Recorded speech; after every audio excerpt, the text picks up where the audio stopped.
Hello students, welcome back to my YouTube channel geography Guru. आज के इस एपिसोड में हम पढ़ने और समझने वाले हैं क्लास 9th हिंदी की वर्कशीट नंबर 72 यानी कार्यपत्रक संख्या 72 को। आज की इस वर्कशीट में हमारा पाठ रहेगा सांवले सपनों की याद।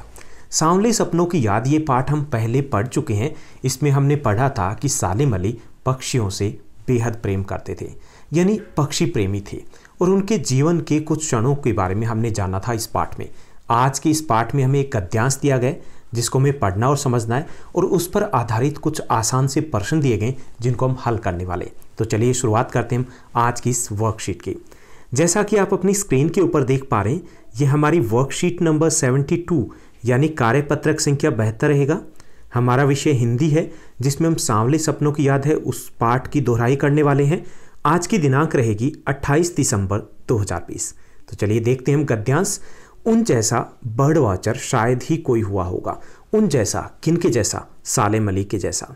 उन जैसा बर्ड वॉचर जो अंग्रेजी भाषा का शब्द है। बर्ड वॉचर का अर्थ होगा पक्षी प्रेमी, कि जितना प्यार, लगाव, अपनत्व, जो स्नेह सालिम अली में था पक्षियों के प्रति, शायद ही किसी और में हुआ होगा।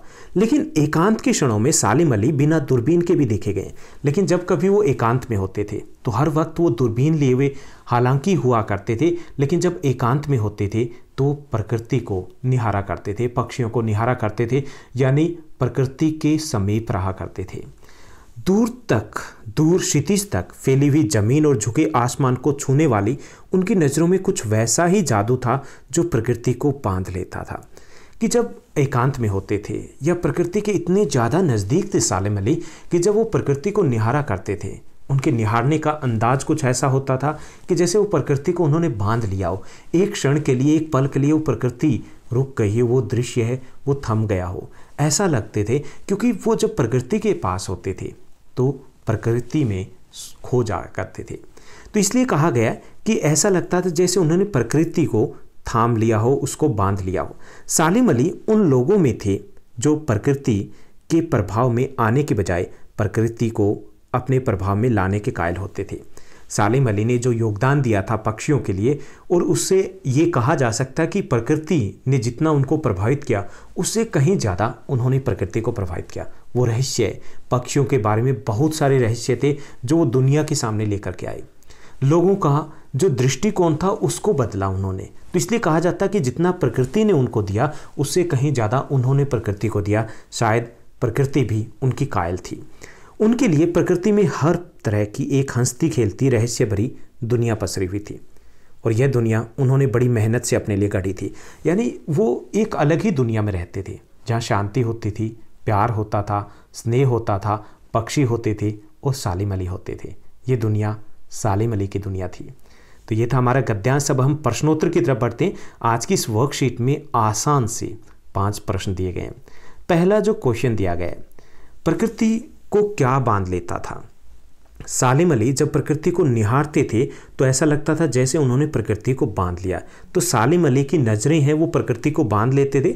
अगर यहाँ पे मेरे हिसाब से क्यों होना चाहिए था, कौन होना चाहिए था, प्रकृति को कौन बांध लेता था, तो सालिम अली है वो प्रकृति को जब निहारते थे तो ऐसा लगता था जैसे प्रकृति को बांध लिया है। ओके, तो उनकी नज़रें हैं वो प्रकृति को बांध लेती थी।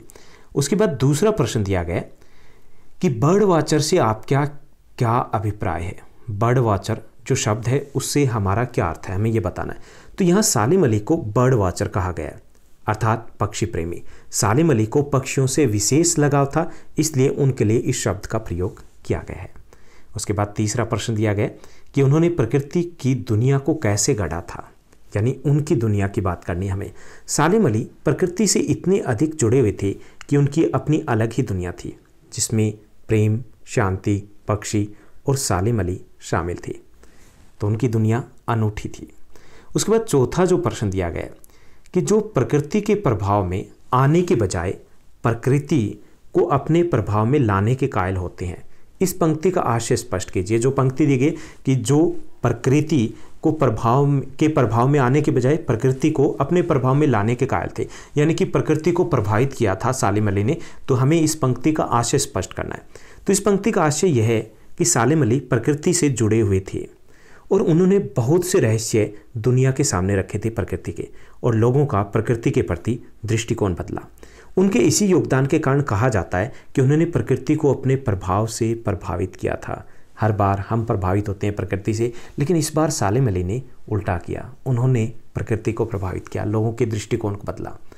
उसके बाद 5वां प्रश्न दिया गया कि सालेम अली एकांत के क्षणों में क्या किया करते थे। क्या करते थे हमें यह बताना है। तो सालेम अली एकांत के क्षणों में प्राकृतिक सुंदरता को निहारने में सुकून महसूस किया करते थे, यानी कि वो प्रकृति के साथ जुड़े रहते थे, उन्हीं को निहारा करते थे।